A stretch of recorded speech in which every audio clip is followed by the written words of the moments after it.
t'as craqué. Ça va bien se passer. Oui, peut-être. Ça part complètement en sucette. Enfin, je suis désolé. Vendredi 8 novembre, la mission d'information du Sénat a continué ses auditions concernant le dérapage des finances publiques. Après Bruno Le Maire, c'est l'ancien Premier ministre éphémère, Gabriel Attal, qui est passé sur le grill. Et le moins qu'on puisse dire, c'est que ça a été assez mouvementé. Ah ouais ? Déjà, Gabi a très mal commencé en disant ceci. Et je veux le dire ici, et je ne le dis pas ici pour vous ou pour cette mission flash, je trouve assez scandaleux le procès médiatique, politique qui lui est fait dans beaucoup de cercles. Moi, j'ai été très fier d'être le ministre délégué auprès de Bruno Le Maire, puis d'être son collègue, et ensuite de le compter dans mon gouvernement. Et je n'ai toujours vu qu'un ministre de l'économie et des finances, d'abord effectivement très soucieux de tenir les comptes publics de la France, très soucieux de tenir l'économie de la France, de permettre à nos entreprises notamment de tenir dans des moments de crise gravissimes que nous avons connus. Je pense notamment à la crise sanitaire et à la crise de l'inflation. Mais c'est pas possible d'entendre des conneries pareilles. S'en est suivi une passe d'armes entre Gabi et Jean-François Husson, le rapporteur général de la Commission des Finances. Alors, pour être honnête, l'argumentation de Jean-François Husson est un peu floue, mais l'arrogance de Gabriel Attal dans ses réponses est horripilante. Dès votre nomination, et très rapidement, en quelques mois, vous annoncez des dépenses nouvelles, nombreuses. Il y en a pour 5 milliards, très rapidement. Donc, vous avez un discours qui est assez ambivalent entre la nécessité de tenir nos comptes, et à ce moment-là, c'est le début de la dégradation de toute l'année 2024, où ça part complètement en sucette. Enfin, je suis désolé, quand il y a un écart de 50 milliards en 9 mois, c'est une forme d'indigence et en tous les cas, pour le coup, un manque de rigueur dans la tenue de nos comptes. Faites-moi la liste des dépenses que vous me reprochez ou que vous reprochez à mon gouvernement, le montant, et je ne vous parle pas du reproche sur leur nature, mais sur le fait qu'elles seraient venues dégrader la trajectoire et le solde en 2024.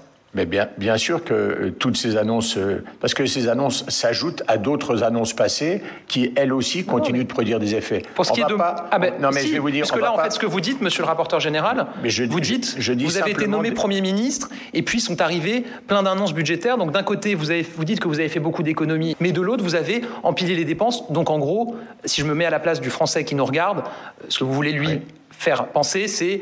En gros, il nous raconte n'importe quoi, il dit qu'il a fait des économies d'un côté, mais il a explosé les dépenses de l'autre. Donc dites-moi, monsieur le rapporteur général... Je vous ai donné des chiffres. Mais allez-y. Donc quelle dépense? Je vous ai donné des...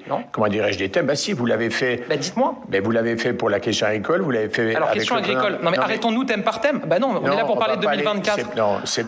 On n'est pas dans une bataille de chiffonnier, tout ça est c'est pas une bataille de chiffonnier, c'est pour les Français qui nous regardent et pour éclairer le Parlement. Déjà, le budget, il n'est pas tenu.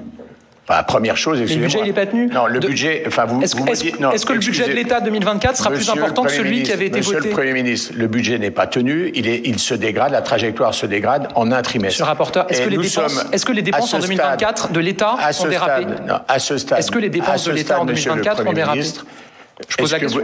Moi, quand vous faites ça, ça me fout une angoisse. Allez, dernier extrait avec cette fois Claude Raynal, le président de la Commission des Finances, qui critique les méthodes de Gabriel Attal. Et là encore, la réponse de l'ancien Premier ministre est pleine de morgue et de suffisance. Moi, je trouve très inélégant. Très inélégant. C'est-à-dire sortant largement de la technique. De dire, le gouvernement qui suit, il avait qu'à faire ça et il serait arrivé à 5,5. Non, vous n'avez pas dit que vous étiez inélégant, c'est moi qui le dis. Je note que à chaque fois, en tout cas régulièrement, vous choisissez les phrases que vous relevez dans ce que je dis. J'ai indiqué tout à l'heure, qu'est-ce que j'ai dit? J'ai dit que dans les propositions d'économie pour 2025 qu'on avait faites, 15 milliards d'euros, le gouvernement qui nous a succédé les a reprises. Et je l'ai salué. Donc, j'ai été Premier ministre. Je sais à quel point c'est difficile, singulièrement dans cette période. Et mon successeur a une situation probablement politiquement encore plus difficile, puisque je pouvais compter sur une majorité relative. Finances plus dégradées. Je pouvais compter sur une majorité relative. Là, il n'y a plus de majorité au sens où on l'entendait du tout. Donc, jamais je serai là pour faire la leçon, pour charger qui que ce soit, ni mes prédécesseurs, ni mes successeurs. Quand on a occupé cette fonction de Premier ministre, je peux vous dire qu'on est conscient de la responsabilité que c'est et des difficultés. Pas encore prêt, petit scarabée. Il faut t'entraîner dur, hein, très dur. Emmanuel Macron est attaqué de toutes parts, y compris par ses anciens soutiens. J'avais fait une vidéo dans laquelle Alain Minc descend notre cher président.